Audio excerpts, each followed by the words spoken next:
It's okay to take care of yourself. It is.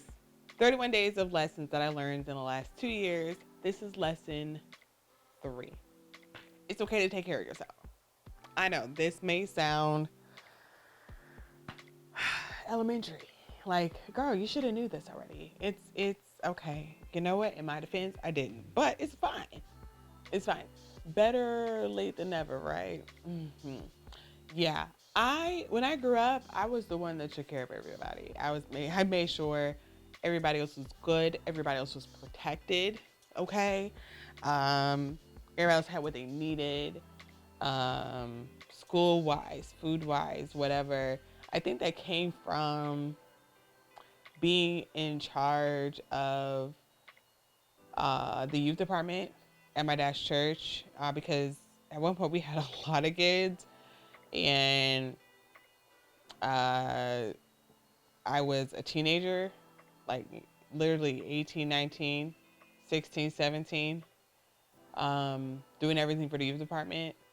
And it was a lot of work because working with kids, working with youth, working with children is a lot of work.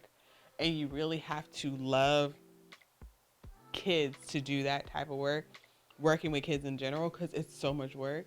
And there just wasn't anybody else in the church that could buckle down for the long haul for the most part. There's one or two exceptions, but other than that, no. And so a lot of the youth that went to my dad's church, their parents didn't come. Their parents blindly trusted me. The majority of those kids, I would say there has to be, oh my God, over maybe close to 150, maybe even more than that, maybe like 250 over the span of like the what? Let's see, 60, 70, 18, 21, 23. Like the 9 years, I was over it. I mean, because some of the years, a lot of kids were coming, especially during the summer. So maybe over 250 kids over 9 years, which wasn't bad for the size of the church that we had for that time. Maybe met some of those parents once, most of them not at all. Not even sure why they trusted me. I mean, I didn't do anything to them. I was very all about the youth. My heart and what I thought my purpose was helping the youth, and that's what my life became. So most people in high school they had after school clubs. Most people in college they did other things. Yeah, not me. I was running the youth department, and because these parents were not involved in the church, um, I was checking up on the kids, making sure they had their grades, their homework done, things like that. There was a tutoring program connected to the church. I also was a tutor at the tutoring program. So I was like, great. Not only am I going to see you on Sundays and Wednesdays, but I'm also going to see you Tuesdays, Wednesdays, Thursdays, Mondays, Fridays after school for tutoring also. So I made sure that I was talking to these kids, creating and cultivating these relationships with these kids. Found out different things they needed in their house, was able to coordinate getting those with the church, with the different ministries and different departments of the church, coordinating getting their families what they needed, um, teaching. So I was teaching the Bible studies. So I was finding curriculum and studying the curriculum and things like that, making sure that they were getting the best thing that they could. Um, and all the other stuff, make sure they had rides when I could start driving and had a car. I would pick these kids up. I would take them home. I was making sure that everybody else had what they needed. And because that is what my life was built on so much, that I carried that I carried that with me. I remember when I left for college, right out of high school, and I went to St. Louis for college. It's actually where I met my husband. Um, I got depressed. I was depressed because I didn't have anybody else to take care of, and I did not know how to take care of myself. And now looking back on it, I know that's what it was, or not like the only thing, but a big part of it was that I did not know how to do anything for me. So going to college, that essentially was for me to get me on the track to a dream that I thought was a dream that is no longer a dream, but that's beside the point. But it's just like you have nobody else to take care of. except for yourself, and you can't even do that. So I fell into a very deep depression. I ended up going home before the year was over. So I joke with my husband that the only reason why I went was to meet him. We actually were friends for like 5 years before we started dating, but that's another story. But um, I didn't know how to take care of myself. And so I came home. And so what happened when I came home? Jumped right back into all the youth stuff. So it was like I still didn't learn my lesson. I didn't try. I just fell right back into what was natural for me at the point because I had been doing it for so long that it became a routine, it became a habit, and it became what my life was all about. Do I regret doing so much of that stuff for those kids? Absolutely not. I still talk to some of them to this day. Like I mean, when I tell you these kids have moved, they have gotten married, they had their own kids. Like they are not kids, they are adults. Because even I forgot at some point that I wasn't that much older than a lot of them. A lot of them.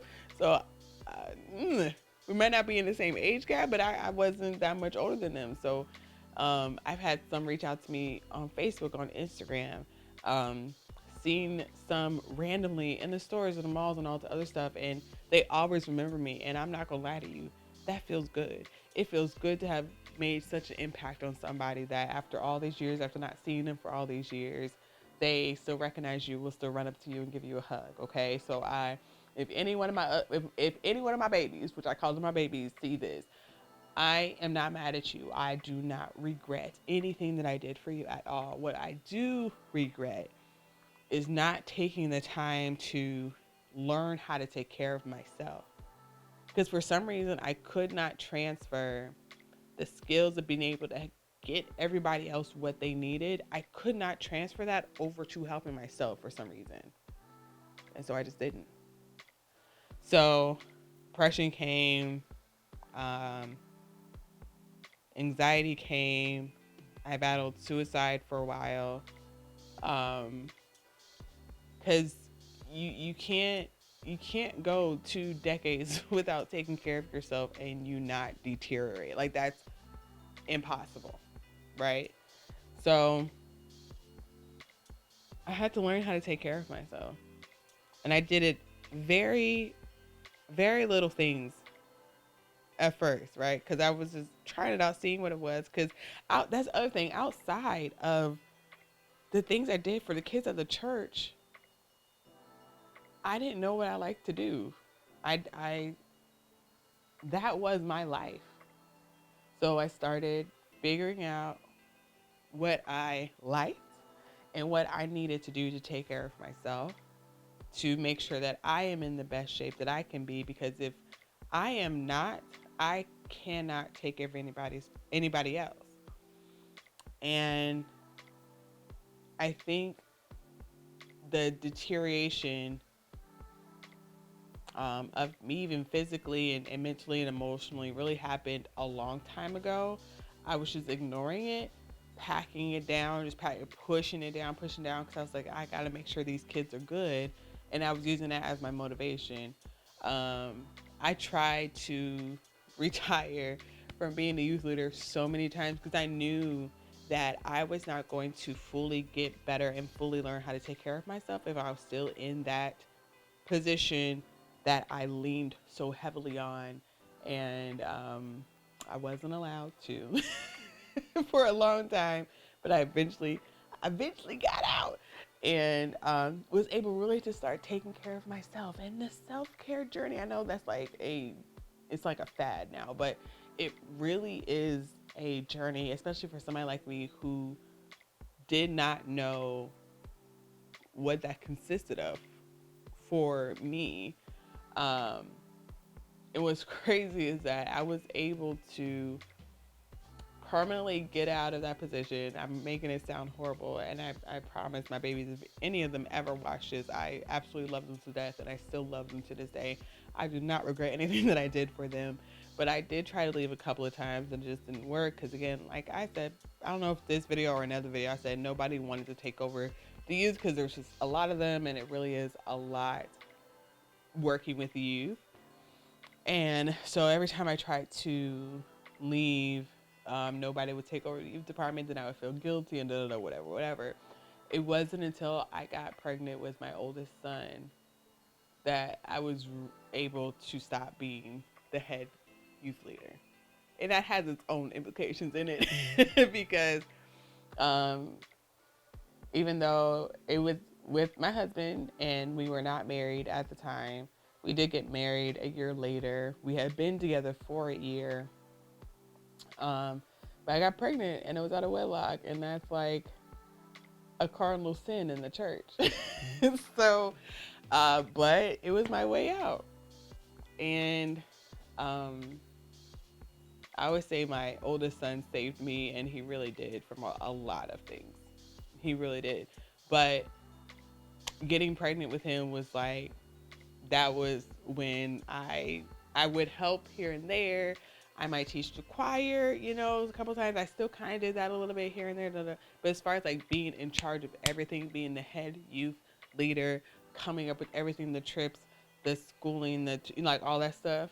When I got pregnant with him, I was able to stop and then do it on my own terms, which goes into taking care of myself. So I loved working with the kids.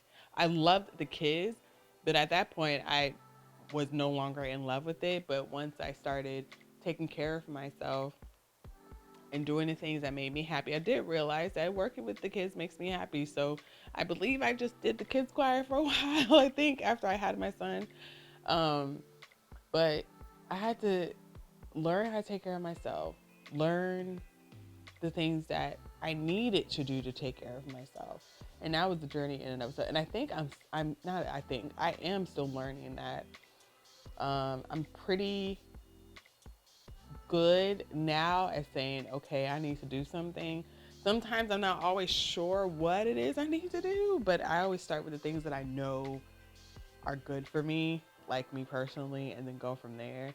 Um, and I have seen a drastic improvement in my health, like physical health, emotional health, mental health, spiritual health, okay?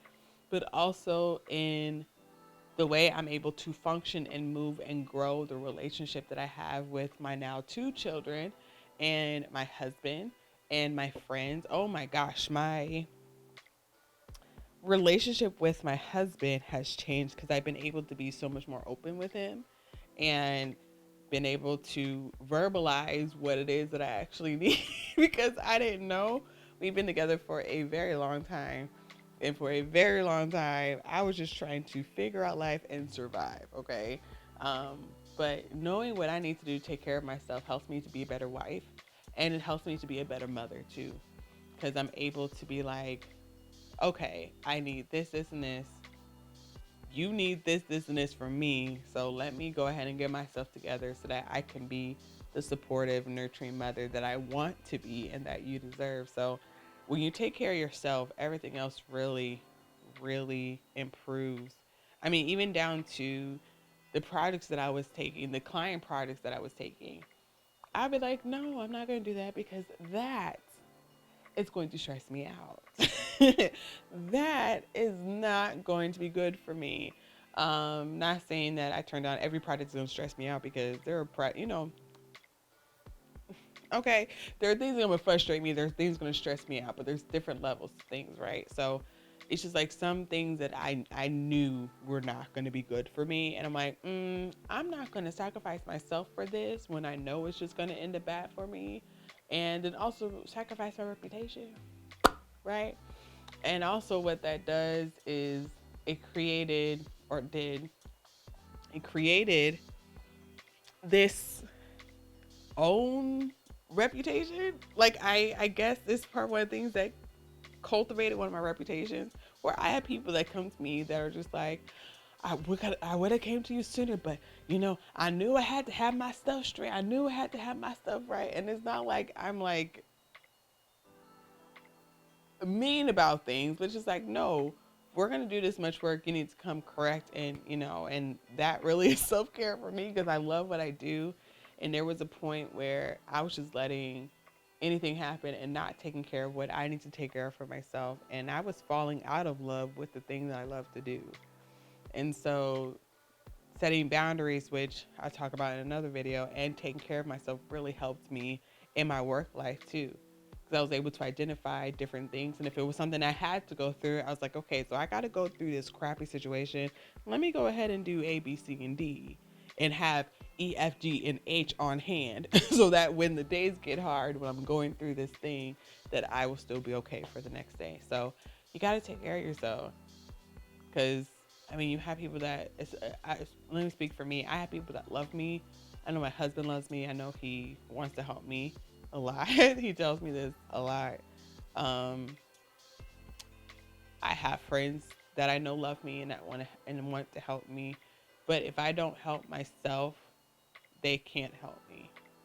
So taking care of myself is taking care of almost everything else in my life. Because if I am not okay, the things I need to do are not going to get done. Or even if they do, they're not going to get done to the level of excellence, as I say, that I know I could do them in. If that makes any sense. So, but ultimately, it's okay to take care of yourself. You don't have to feel guilty about it. Mom guilt is so vicious, but you have to take care of yourself. This is me talking to me. Me talking to me. If I don't take care of myself, I will not be here for my kids. So I need to take care of myself. So I am not going to feel guilty about taking care of myself. And I'm going to make sure every other person that I'm connected to is starting or continues to take care of themselves also. So when we take care of ourselves, then we can take care of everybody else. So it's okay to take care of yourself.